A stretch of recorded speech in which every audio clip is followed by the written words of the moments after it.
Our meeting of the Commission on Aging. I'd like to introduce everybody to Marilyn Knox. Marilyn is our secretary for today and hopefully through 2024.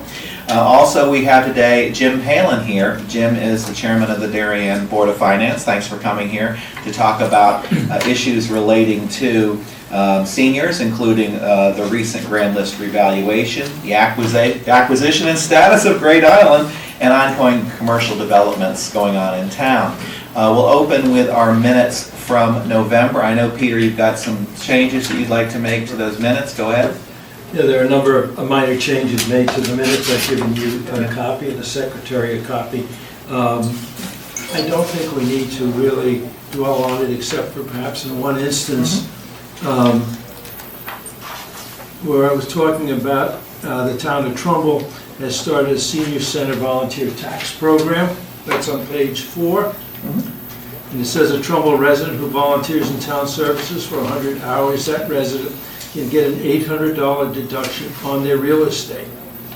He added that, and then I would change it to the AARP bulletin also identified similar programs in other states. Okay.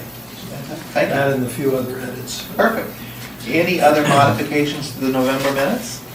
Hearing none, can I have a motion to approve the November minutes as modified? Thank you, Mary. Second? Thank you so much. All in favor? Appreciate it. Thanks so much. And without further ado, we're going to skip ahead in our agenda to Jim Palin, Chairman of the Darien Board of Finance, to give his presentation. Thanks for joining us, Jim. Well, Joe, thanks for having me here. And I know it's I think it's been a while since I spoke to you all here. And I've been chair of the Board of Finance. This is now my 3rd year. I've been on the board for 8 years. And before that, I spent 8 years on the RTM as chair of the F&B committee. So I'm kind of entering year 17 right now. And you guys are stuck with me for another 4 years.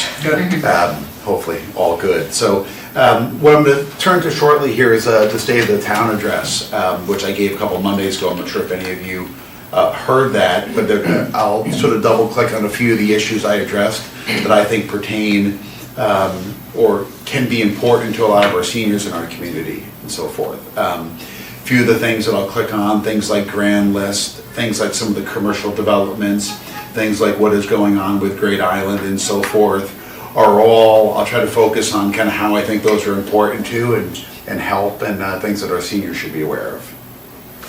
Thank you. So,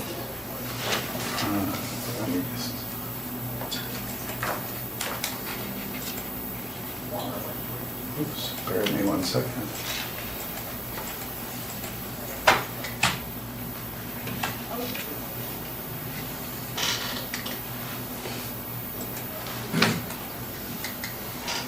Okay, quick advertisement here. We have, there are 7 of us on the Board of Finance. I'm pretty lucky to, all of which have significant experience here in town government as well as throughout the private sector and so forth. My Vice Chair, Dan Baumgardner, Taylor Carter, who's our Secretary, Rob Cardone, Paul Hendrickson, Dave Martin, John Walcott, and of course, you know, what I think arguably the most important, Jen Charnowski, who's our Finance Director and Department Head here at Town Hall. We've all been doing this for a while. I think we work uber well together in trying to help to address all the town's financial concerns that come in front of us. And I'm proud to serve with all of them. You know, one of the things I talk about a lot in Darien is the portfolio approach. You know, much like investing, I mean, no one would move to town if we only had great schools, or if we only had great parks, or if we only had a great senior center, or even if we only had low taxes. I think when you look at sort of how we think the town needs to be funded and how we think about making major investments in our schools, in the senior center, in the police station, in the acquisition of Great Island and so forth, I think it's important to kind of create a well-rounded town, one that people want to move to, and as it relates to, you know, the seniors in our town, stay here and be able to afford to stay here and be able to have things and investments in this town that they enjoy and that they can use at a time in their life maybe where they don't have kids in the schools and so forth. So when I look at how we spend our money and how we make investments, I personally want to make sure it sort of fits into this portfolio approach. We want people to view Darien as a town that that offers everything at an affordable price and does it in balance.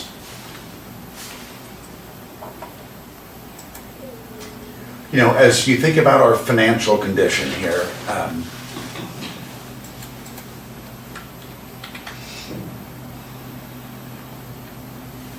of right in between, okay. You know, Darien is in great shape. Many of you know we have a AAA rating. We're one of about 25% of the towns in Connecticut that maintain the highest rating. What does that do? That allows us, when we need to borrow money, whether it's to buy an island, build a school, or improve other facilities, to borrow at the cheapest rates that are possible, and allows us to sort of spread that cost efficiently over 20 or 30 years for some of our bigger investments. We've spent a lot of time in the rating agencies in lieu of all the big investments we've made. You know, we do not think there's any risk to maintaining that rating. You know, fund balance. We keep over $30 million of money in what we call the rainy day fund, the general fund. And those are things that we use to fund short and medium term capital investments and prepare for the unknown. Whether it be a few extra $1 million that we need to fund up front for COVID or other types of shortfalls and so forth, we maintain this, and we maintain that in a proportion that's generally around 17% of our overall aggregate spending. And we look to, you know, not only maintain it, but not let it grow too large. If we do see that that's growing too large, it's up about a couple $1 million this year because we've done great on the investment earnings side. We've done great in terms of some of our operating expenses came in below what we expected. As that fund balance grows, we'll use that to fund taxes in lieu of, to fund expenditures in lieu of property taxes. Skipping down to the mill rate. Last year, our mill rate was 17.61%. That mill rate still put us among the lowest in all of the 169 towns in Connecticut. Now, mind you, that's supported in part by very high real estate values. What was, I'll get into a little bit more of the grand list, what was about $12 billion worth of appraised value of properties here in Darien, primarily residential and land. There's about 7% commercial properties in town, but for a large part, you know, our tax base are residential homeowners and landowners. And if you look at the demand for real estate, I'll get into it in a bit here. The most recent appraisal came in on average, put Darien home values 30% above their 2018 values. Now, part of that's natural inflation. Part of that, I think, is Darien has continued to offer an overall package, a portfolio that is very competitive with anywhere else in Fairfield County. And if you look at our neighbors in Westchester, or even moving into northern New Jersey, Long Island, and further up into Massachusetts, you know, I think we continue to offer the best overall portfolio. People continue to move here. Our town and our real estate is somewhere between 99 and 100% developed. There aren't large tracts of land out there for people to come and build homes. So with a fixed supply and a, you know, almost sort of, you know, infinite demand for real estate and living in Darien, I think we're well situated to kind of maintain home values. To give you an idea about how we spread our tax base, where we raise our taxes from. When you look at real estate is approximately 94% of our entire grand list. If I drill down within the real estate bucket, you'll see that 90% of that is residential, 8% is commercial, and there's a little bit of land in there. But predominantly, this separates us from a lot of other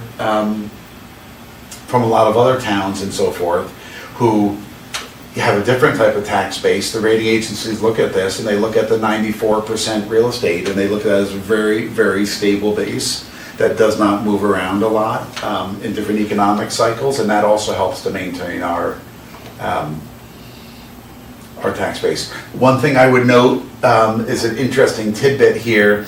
There are 17,400 motor vehicles in Darien, and we have about 21,500 residents. Now, I can tell you as a parent of 3 kids, 2 of which drive and so forth, we probably help add to that number a little bit. But it is a unique number, and as you kind of drill down on our population, I mentioned about 21,500 people. Not quite 40% of our population are 19 and under. There are a heck of a lot of kids here in town. When you look at sort of early college and down, about 5,000 of which are in our public schools. And you can see down here in the graphic, the preponderance of this is all real estate. And one of the things we benefit from versus Stamford and Norwalk and some of the larger cities there's not a large amount of state government buildings which are not taxable, which then detract from the grand list and so forth. This is predominantly all privately owned real estate.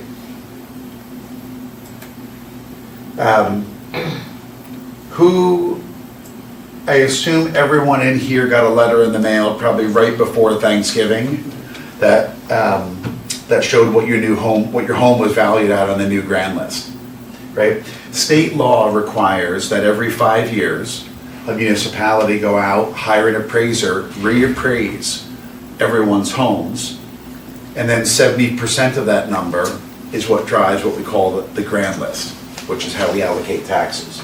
The reason they do this is because if my house has gone up by 10% and yours has gone up by 20%, well, we want to make sure that we reallocate the taxes accordingly, right? Real estate taxes, when you look at them in economic theory, are a little bit of a regressive tax versus things like income tax, which can be done progressively and so forth. But this is the only way that the state affords the 169 towns here in Connecticut to raise taxes is by property taxes. And I think as we'll get into, when you think about sort of seniors and those that are retired and those that are in fixed incomes, while your home value may be rising, your income may not be rising at the same point, which is one of the things we always take in mind as we're thinking about spending dollars. On average, real estate in Darien increased by 28%. So if you all got your letter, if you were higher than 28%, you're a little bit above average, and below that, your home underperformed a little bit relative just over the last 5 years.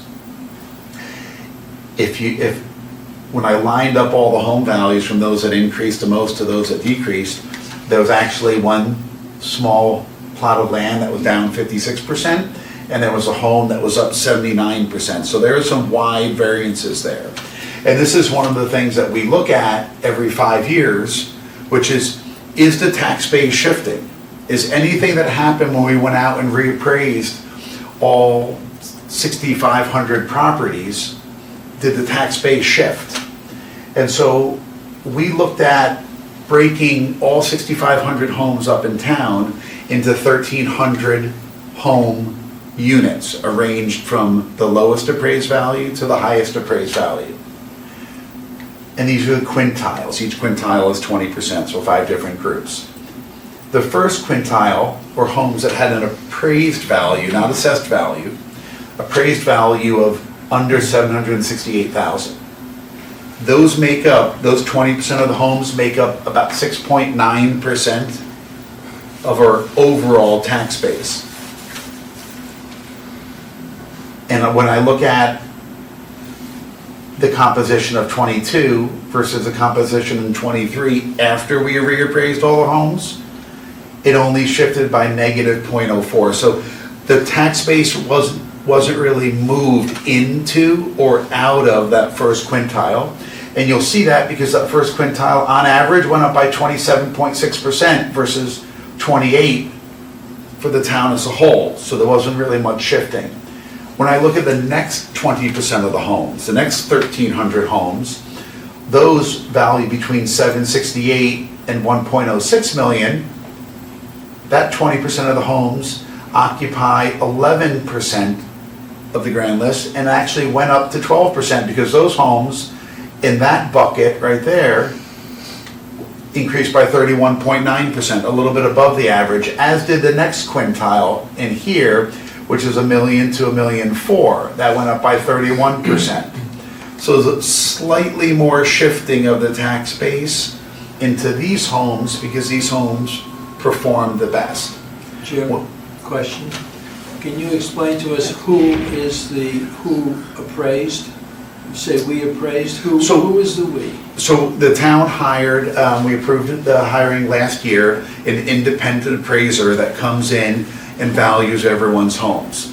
Now, you may or may not have seen a car coming around and looking at different homes and so forth, but what they do is they use the property cards that our assessor keeps on file here. Those cards reflect if you installed a swimming pool or redid your bathroom or made other types of improvements to your home. They take that data set and they overlay that with sales observations all throughout our town. And they adjust via large regression to place a current market value on every home. Two identical homes, if one was on a corner and one was at the end of a cul-de-sac, would get slightly different valuations. Two identical homes, one was renovated 10 years ago, one was renovated 20 years ago, will have slightly different values and so forth. But they have a regression which goes through and determines all of those values. Not by inspecting every home, but, and they've been doing this for years, it's a very well-known firm and so forth, but they determine the values. Now that's not the last stop. If you feel that that the value that came back on your home relative to the value of other comparable homes is not accurate, you have the ability to file a form over the next couple months and meet with the Darien Board of Assessment Appeals. There are 3 members as well as alternates, and they will look at your evaluation and they'll see if there was a mistake made, they'll fix it. If there was not, it stays, but if it does need to be fixed, it'll be fixed, and it'll be corrected for the upcoming, for the next tax year. When you look at the highest 20% of the homes, they actually occupy 44% of the grand list. So you can see in terms of the home values are kind of skewed. And as a percentage, those homes went up by 28.2%. So small amount of the tax base left this portion and was spread over these 3 portions.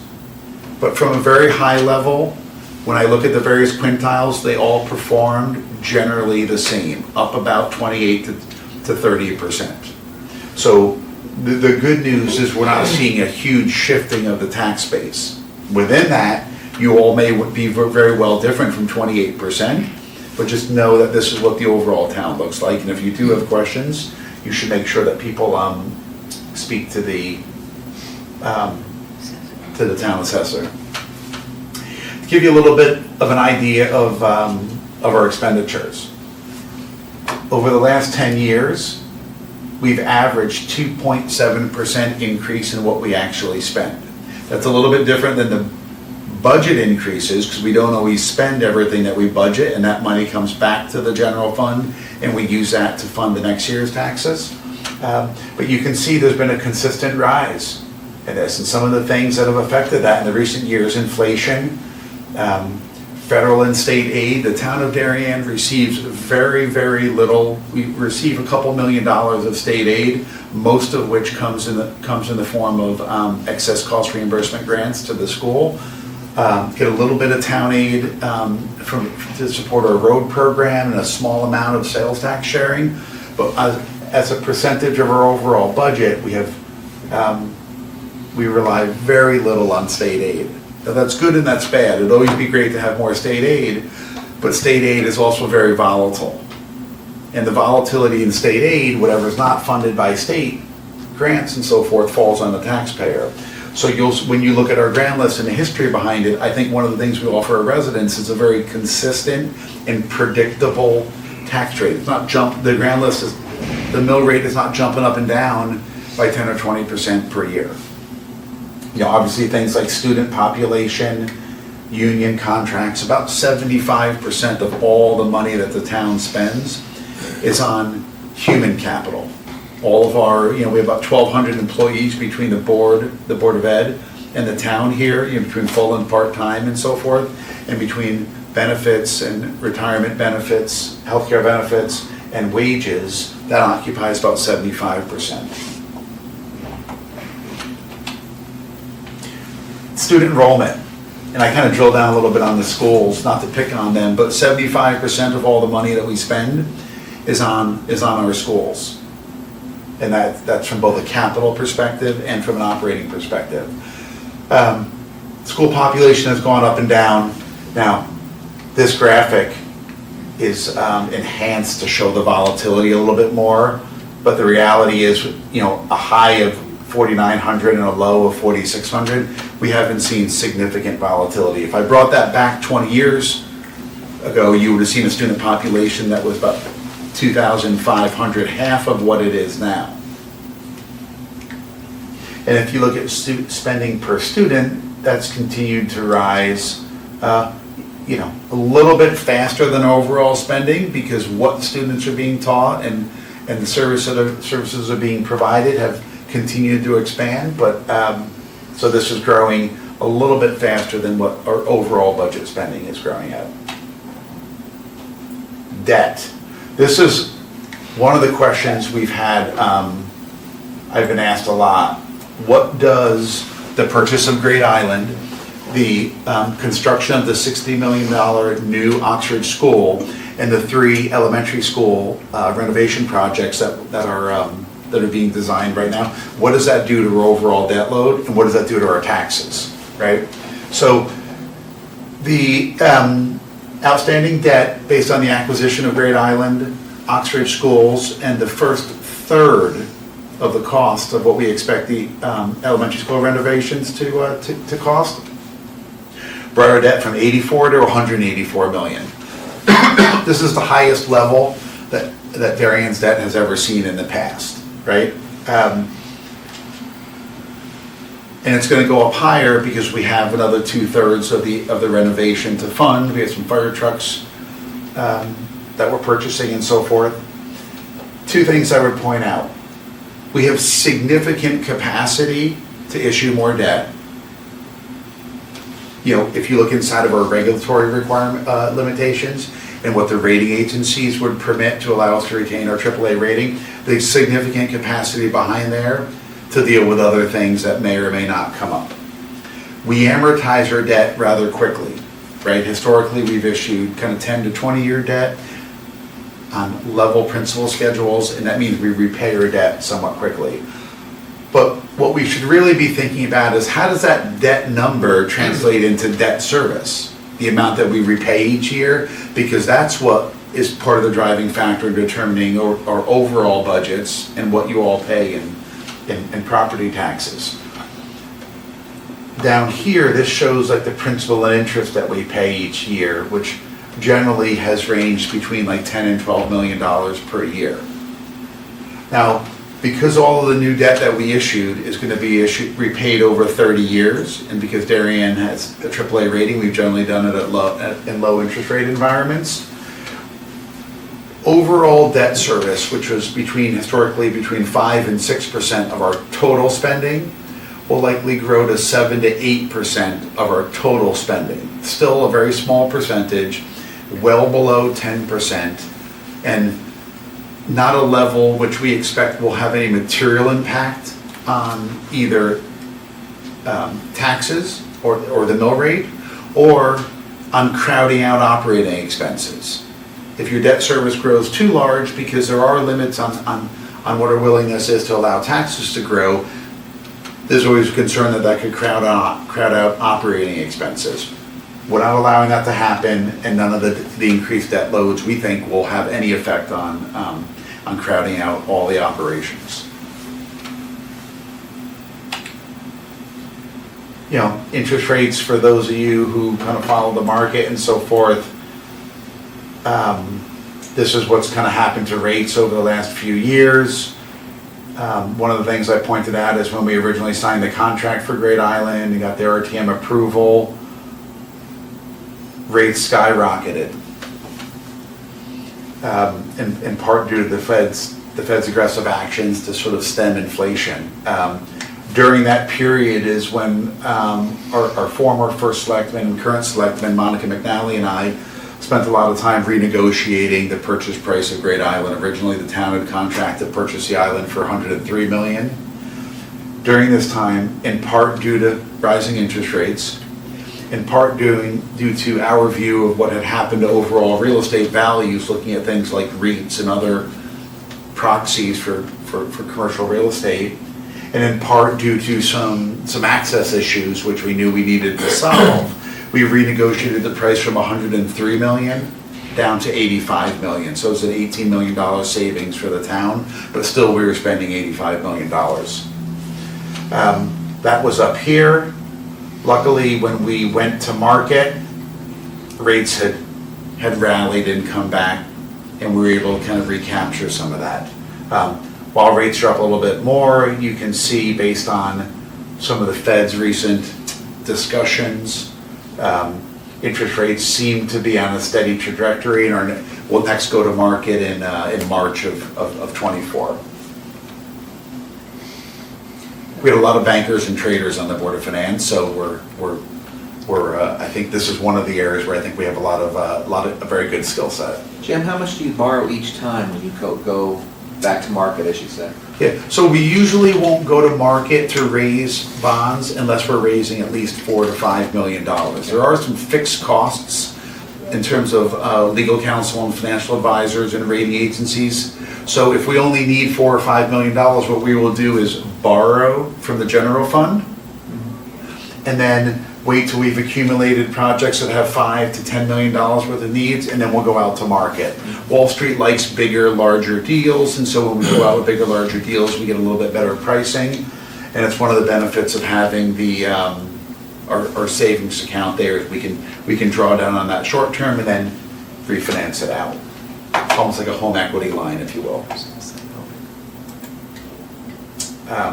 I talked a little bit about our general fund, our rainy day fund. You can see that this has kind of continued to grow. A few years ago, we set a minimum floor of 12% that we never wanted to fall below, but we still maintain a target of around 17%. This is a little bit above that 17% now, so when we're pulling together the budgets and ultimate mill rates, we'll probably redirect some of our retained surpluses back in to kind of keep the mill rate down a bit.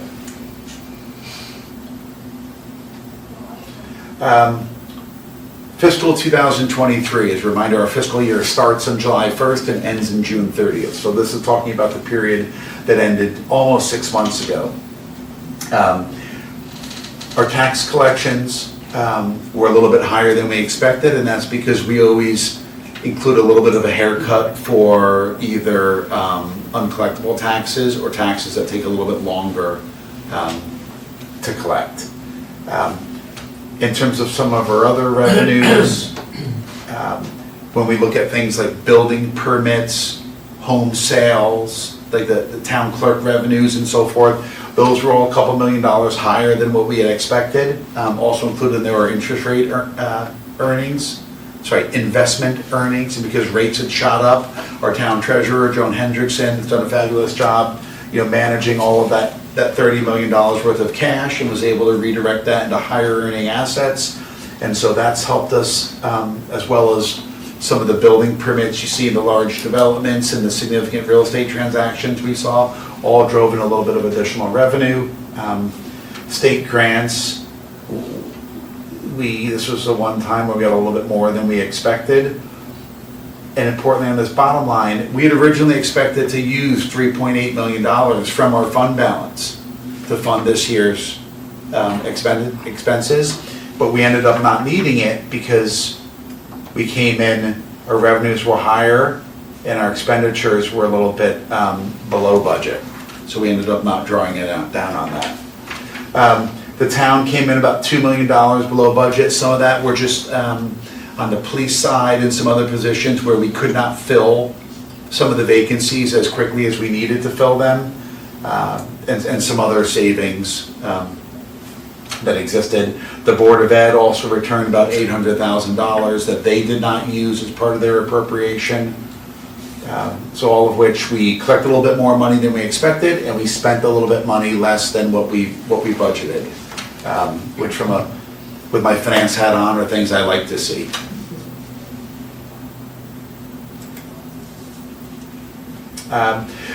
each year, John Zagrowski, who's now our first selectman, he used to have this seat before I had it. Did a much better job, much better speaker than I can ever hope to be. But we started giving out budget guidance, both short-term and long-term guidance. And the guidance I gave this year was, in terms of the long term, we want to focus on long-term budgets growing at around 2.5%. Now that assumes population stays constant, that assumes our student population stays constant and so forth. But as I said, 70-75% of our overall costs are human capital costs, most of which are unionized labor. And those contracts have built-in sort of wage increases to kind of reward them for the amount of time that they've been here and to deal with inflation and other kind of cost of living adjustments and so forth. So there's always going to be some long-term increase year after year with budgets, of which there should be long-term increases year after year in the value of our homes. Short-term, our guidance has been a little bit higher because there are some new programs on the Board of Ed side that we know they've had to implement things like security. There's been some additional maintenance that they've needed to do. Some of the contracts, union contracts that were negotiated over the last year in the short term reflected some of the inflationary environment that we were in. And in order to attract certain, teachers and other employees in the areas that we needed to, there needed to be adjustments in some of the salary grids and so forth. Grand list. If everyone's home went up by 30%, the mill rate will go down by 30% and you will pay the exact same dollar. So, unless your home changed relative to others. What we have seen is all the developments, the two in Norotan Heights, Federal Realty and the old Palmer's property, as well as that which we see in downtown, what we call the Corbin project. Those properties are going to add in total about $100 to $150 million of value to our grand list that each for a period of 3 years as they all come online. So what that means is that $160 million of budget that we had last year will be spread over a larger base, and therefore it'll help to absorb some of the increases year after year. But I'd be remiss if I didn't say some of these projects also come with additional costs. We needed to hire an additional building inspector to deal with some of the specialized buildings and so forth. We needed to hire an additional health inspector. I think there's a total of 43 food service establishments, from coffee to restaurants and so forth, that are coming on. So we needed to hire an extra food service inspector, initially part-time, but ultimately full-time, to deal with that. And on the fire marshal side, we needed an extra inspector. All of the apartment buildings and these commercial businesses need to have annual inspections and so forth. So it does increase the services on our town, but it's not nearly as much as it drives up has built up the grand list. And I think this development, certainly opened others' opinion, but I think it's been smart, right? It's been near sort of train stations, it's been near downtown. I think the Planning and Zoning Department has done a great job sort of integrating, I think, thoughtful, affordable housing into each of these projects. We have a target now, which I think new commercial buildings in what we call like overlay zones and so forth, I think need 14% of their new housing to be deemed to be affordable. Again, to kind of allow, we want to make sure that Darien can offer as diverse of a set of housing options as is possible inside of a town that's 99% developed. As I mentioned here, we haven't really seen a lot of redistribution in this recent grand list revaluation. Couple closing thoughts here, and this is what I shared with the RTM, a lot of our, some of my colleagues there. When the Board of Ed and the Board of Selectmen are putting forward new initiatives, we've really challenged them to make sure they've really thought out these new initiatives, whether the things in the school program or on the town side. And at the same time, I think, John Zagrowski before me and myself, I think we ask people to go back and look at existing programs. As we're transitioning to new programs, that may mean an existing program, whether it be a language at the high school, or It may be something that's done here at Town Hall. If it's not being used and the program is not in demand, let's think about whether or not we should be, still maintain that program or that expenditure, or put it on pause for a while. Let's make sure we're always thinking about not only the new, but the old. The Oxford School is complete, the Great Island has been acquired. We plan to close on, you may have heard a little bit around what we call access to Great Island. When you drive onto the island, did anybody here take a tour? Was anybody in my school bus? Okay, I was a tour guide on one of them, so I was gonna ask you for a grade there, right? But when you drive onto the island, we purchased that first road when you go on, you go by a little mini traffic circle about the size of this room here. That was not owned by the Steinkrauses, but yet we had an easement to drive over it, and then you went on to the beautiful island, right, which is out away from neighbors and so forth. So when we acquired the island from the Steinkrauses, we acquired everything that they were selling, but they didn't own this little traffic circle, the Zieglers did. And the Zieglers had that whole property on for sale. And we did not think that entire property, what people refer to as like the Ziegler Farm, that was really something that the town should do from a financial standpoint or from a location standpoint. That's really kind of tucked into Long Neck Point by a lot of residential homes and so forth, unlike Great Island, which is out there sort of away from homes and so forth. So in connection with the sale of that, we began working with them and their advisors to basically buy this traffic circle in connection with their sale of the broader property, of which tomorrow morning at 9 a.m., we will acquire that little circle for about $700,000, which I mentioned we save $18 million. Part of that was driven by knowing that we're gonna have to spend a little bit to get this circle. And then an individual is buying the balance of the Ziegler Farm there. So now we'll own that circle. And for me, I think, and for Monica and others, and thinking about planning for the next, not year, but 100 years, right, when my kids and my grandkids are here, owning that circle was important. It's only gonna be our residents driving over it. We wanna make sure that everything that we need to do on that we have control of that.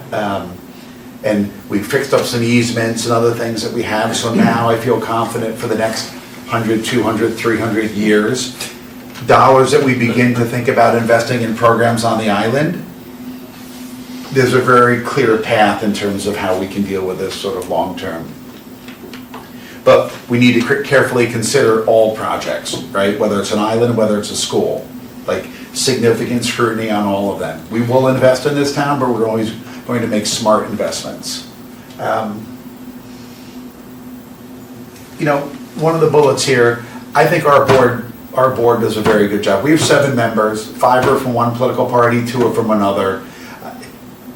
Be hard pressed to try to figure out who's from what. I think we work extremely well together. I think you sit and it's a sort of leadership style that I try to instill on our board. We've got 7 hardworking people, which work together and focus on the issues. I think the Board of Selectmen does an absolutely great job, and we all do a great job working together, right? And you'll see a lot of communication between board chairs and a lot of partnership, right? A lot of other towns, you may see a lot of sort of arguments or fighting and disagreements and so forth among other boards. We all have our own lane and our own responsibilities, but ultimately, we're trying to deliver a good end product. And so I think we work, very, very well together there. And I think that's part of what makes Darien, part of why you all are sitting here volunteering on this board. So that's it. Happy to take a few minutes of questions if you guys have. Questions for Jim? Thank you for the presentation, absolutely Okay. excellent. Really appreciate you coming down and talking to us about all this stuff. It's going to be fascinating to watch going forward, how the town continues to try to balance all of its various issues between the schools and making sure we're fully funded on our senior center and all the other issues. So really appreciate it, Jim. Thanks for coming. Well, great. Listen, you guys should make sure that if there are issues that you think are affecting the senior community, that you bring them forward. Again, it's the portfolio. We want to make sure that all of our assets, we have the right portfolio. We want to make sure we have things that appeal to seniors, to students, to empty nesters, to young kids, right? So make sure that you bring forward any concerns you have. Will do. Thank you, sir. Have a great Appreciate holiday. it. Thank you. Thank you, Jim. You want to log out? Oh, yeah, thanks. So moving back in our agenda, Beth, on the Mather Center report. Actually, that was excellent. Yeah, it was good, Yeah. I think I'm gonna talk to you about January, because December's almost over. Highlights and happenings are already out, people are already signing up. As we've had more vigorous attendance and use of the center, we've gone back to our 2-week in advance for our Darien residents to sign up in advance for programs that have limitations that are basically 25 or under. One of those programs that's coming back to us, because it's been offered to us again, is the Matter of Balance from Fairfield University, which is starting on January 30th for 8 weeks. I encourage people to sign up as soon as they can. They're limiting it to 15 attendees this year. An excellent program for fall prevention based on nutrition, exercise, mental health issues. And they only do, these programs are offering to places that have exercise programs that really focus on balance. So we're very lucky that we've been asked again to do it. So if people are listening to Command Channel 79, sign up sooner than later for this program in particular. And just there's going to, because of, we were able to hire finally an activity assistant. He's been with us since November 27th. His name is Scott Bendel. He came to us with 17 years experience in Parks and Rec, new to senior center, but really a skilled person. So he's been, it is part-time, it's 19 and a half hours, but it's a huge help. And Caitlin herself, because of her education background, we are packed with programming that's really diversified, and some highlights for January. There are going to be 2 big entertainments, but also we have somebody coming in to talk about functional nutrition. We have a performer coming in that's going to be Edgar Allan Poe and actually talk about his life as he is an actor. iPhone accessibility. This is a state program that we were able to access, that they're going to come in to do a presentation. Bring your iPhone, and they will tell you everything about your iPhone you do not know to make it more and more accessible. I went through this program myself. It's absolutely wonderful. We were able to get it on the newsletter for the town, advertised, because we want to get as many people as possible because they're coming down from Hartford to do this. But you have no idea I'm 65. I have no idea all the things that this can do. How old do you have to be to participate? Anybody who wants to, because you don't have any idea of what this thing can really do in terms of if you cannot see well, if you cannot hear well. There's so many different advantages to that accessibility portion, but I didn't even know how to get into it. So it's just and they do a very good job of making it elementary so that you don't feel embarrassed, but it's a great program. So definitely, that's going to be in January 18th. Also, we're doing a home safety program with Home Watch Management, who's going to basically help you do a little bit of an evaluation of your own house to make sure that it's safe and well, and talk about all adaptability. We also have, for the first time, an audiologist coming in that's going to offer some screening, but also really good information about how to keep your hearing healthy. And like I said, the Matter of Balance program. That's only a tiny nail of what's happening in January. So we're hoping for a very mild winter so that we don't have to cancel anything, because that's always an issue. But we're packing it in anyway. And we're scheduled out now till April or May. So just look ahead. I'm very excited about the enthusiasm of both these 2 people, and that their willingness to look up anything that I find for them to research. So we have a couple of other really great things that are going to be coming in the spring. So, yeah. And your Circle of Light luncheon was wonderful. Circle of Light was, it was, I'll tell you, that's always an event that, because it's so, the whole town, all our employees come to it. Ally was there. Ally is service extraordinaire. I put her in charge of making sure everybody gets served as soon as possible. But between the actual feeling of having all the town employees there, it's so, just like the Thankful for You too. You can't imagine the comments after, that people actually get to speak to everyone, and then just the spirit of having that wonderful entertainer who got everybody up there to even sing. It turned into a karaoke event by the end of it. So, yeah, December's been a great month, and like I said, our attendance is, our membership is increasing with our residents, with the Darien residents.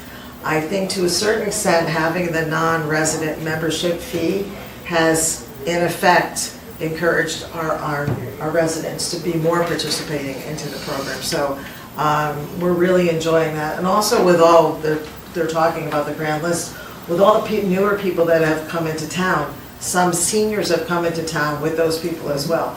Yesterday we had 15 people from the Chinese community who are parents of residents that are here, that we are going to have once a month so that they can speak to each other. Nice. We have 2 residents that are volunteers of ours that are there because we tried to do translation. It didn't work. And what was wonderful is these are folks that hadn't seen each other for a while. Yesterday they have lunch with us, and then we make the library available to them, and it was really beautiful to see. So you don't realize that they reached out to us, so it was another way that we could be accommodating, that we didn't know that there was even kind of this need. So there's a great reverence for older people, which is wonderful. And it's a young gal that's a mom here who coordinated this whole thing. So, yeah. Was that Michelle Lee? No, it's Yan Kwan that's doing this one, but Michelle actually is friends with her. So for all I know, she's with it as well. So, Very cool. yeah, so another new challenge. Very cool. But Yeah. good thing. Any questions for Beth? Hearing none, thanks. Beth Alley, Human Services. Okay, good morning. So we've had a record year with our holiday program, thanks to many of you in this room. We had 44 families adopted and 60 seniors, and that's the most we've ever had of seniors. We usually are about 50. And we even had some people emailing in the last week or two asking to participate, and it's too late because we've already got it all set. So we have more people that want to join next year, so it's pretty amazing. It's our community is just so generous. It's wonderful. So we also have the giving tree in the front of Town Hall, in the lobby, so people could have that option as well. Like people called after or reached out after we'd already kind of set the whole program up. And then actually we have 2. I think I mentioned this last time too.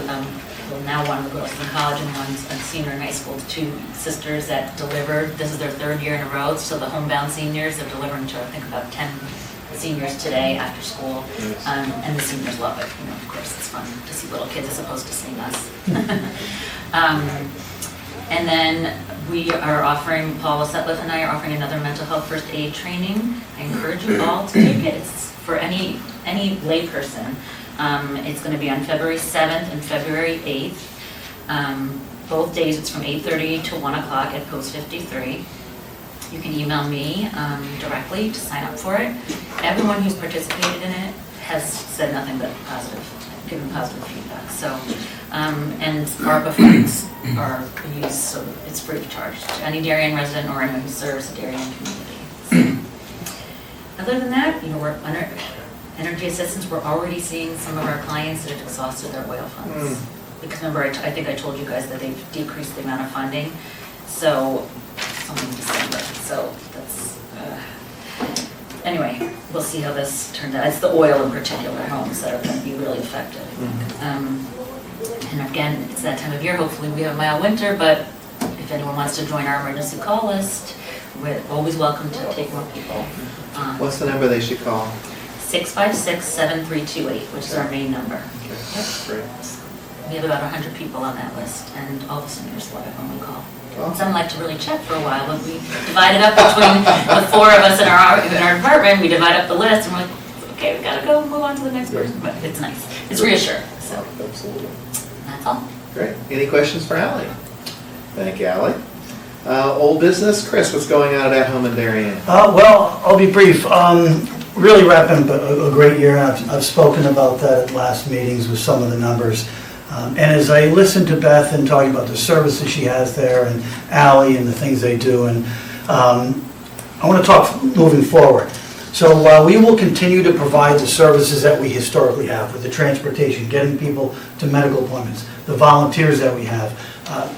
A big area of focus in the upcoming year, and I'll look forward to giving you updates and details, are going to be services that are designed to impact isolation within town for the seniors.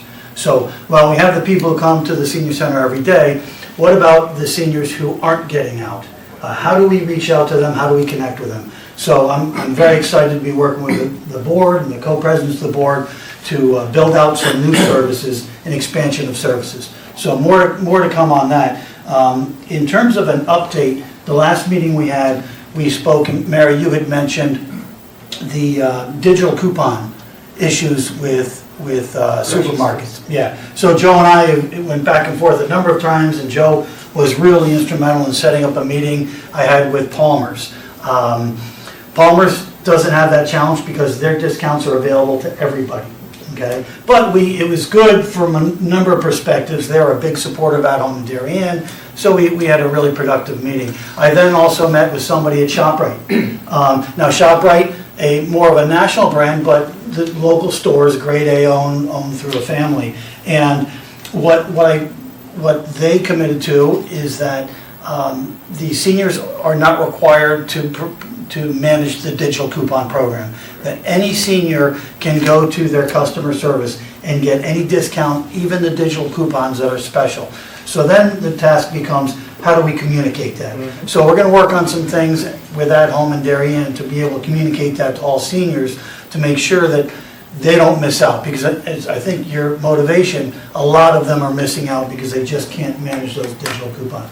So we're excited about that, and we'll take suggestions on how to communicate that to seniors. So those are the big things. Awesome. Thank you, Chris. Good job. Nice job with your annual meeting as well. Oh, and thank you for attending. Joe is one of our biggest supporters, along with Peter and others in this room. So thank you. Very good. That's great. And she had Terry Wood there doing a presentation, which was outstanding. So it was a really cool meeting.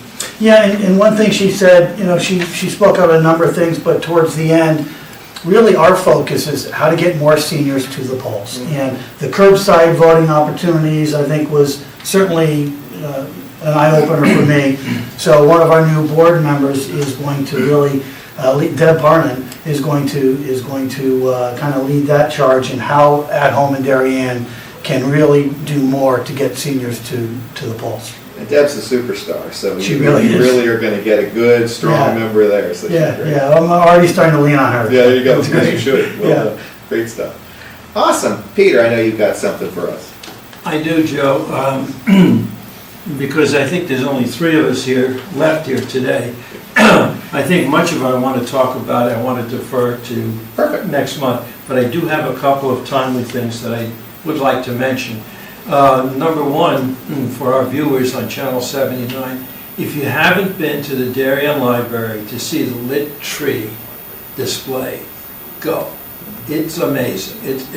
And when it was a first-time initiative of Vital Library, the opening night they had 500 people. It was overwhelming, and it's just an extraordinary display. At Home in Darien had a display. And how many trees were there? About 20? 24, I think, 24, 25. And again, I'd encourage you to do it. It's going to be up, I guess, until the end of Christmas. Excuse me. Tax aid will kick off at the library. The first session will be Monday, January 22nd from 2 to 8. And we'll be getting more information out in the Darien sites and the Stanford sites. The Stanford sites are going to be expanded. The Weed Library in Hope Street is going to reopen as a ARP site. So that is going on. The legislative session I'll talk about next month, but it's a short session. So it goes from February to May, and there's a lot of things on the plate. There won't be new bills authored in that period, but there's a lot of work to be done on existing bills. 2 things I'd like to also mention, and Joe, maybe we could consider this as new business. The first is there is now a Connecticut Collaborative to End Loneliness. So the website is endlonelinessct.org. endlonelinessct.org. It's a collaborative that's been created focusing on ending loneliness, and while it applies to olders, it also applies to youngers. So it looks at the ability to combine loneliness, as we know exists among young people just as much as it does among older people. It's going to be a program, Senator Murphy, Chris Murphy, has been already instrumental in laying some groundwork on this. And I think it's going to be a fairly important initiative in the coming year, and I think we should bring it to the attention of this commission and talk about it and see how we can work on those aspects in the town, okay? The other timely thing is, I met with the library yesterday to talk about various volunteer projects, and I learned about the Connecticut Library for Accessible Books. Our library has some incredible tools available that are not being used for helping people that are vision, hearing, any types of impairment. And what I'd like to suggest is, I think it's been a while since the Darien Library has appeared before the commission. I'd like to suggest we invite somebody from them to talk about their programs specifically as it relates to olders, and then explore some of it. Because again, here's some valuable equipment that's underutilized, and essentially, it was interesting because we talked about communication in town, and those of us that have been in town a long time, I mean, we remember going to the breakfast with the editor of Darien Times. Right, Darien Times every Thursday, and today none of that exists. Right. And we just assume that online newsletters and have taken their place, and it's not really true. It's not really true. And the print publications are kind of messed up as how they cover local towns. So I think we need to talk about, especially within town, how we maybe promote and take value to some of these services. So I'd like to suggest that as a future Absolutely. agenda item, Judge. Yeah, so do you have a person you have me contact there? Who would be the right I go to Kira Parrott, who's the director of the library. Perfect. Absolutely. I will give her a call and try to see if I can get somebody for the February meeting. And one other quick thing, the Long-Term Advisory Council on the state met, and one interesting little tidbit of news, and I'll report more on that next month, is that there is now a state police registry for people with memory issues. And it's one of the first in the country. I think the city of San Francisco has this, and we are having this in the state of Connecticut. So if you have somebody, for example, is roaming for whatever reason, it may be a way to provide some protections ongoing. So again, talk about that and some of the other issues that came up this week. It was a very productive and busy meeting. And again, the Aging Connecticut Summit that we did last year is going to be done again this year. They have found the funding to do it in 2024. Very good. Thank you, Peter. Yep. Other old business real quickly. To our big issue, which Tom Dempsey raised on the question of these wonderful speed bumps outside. I have been in touch with the Department of Public Works.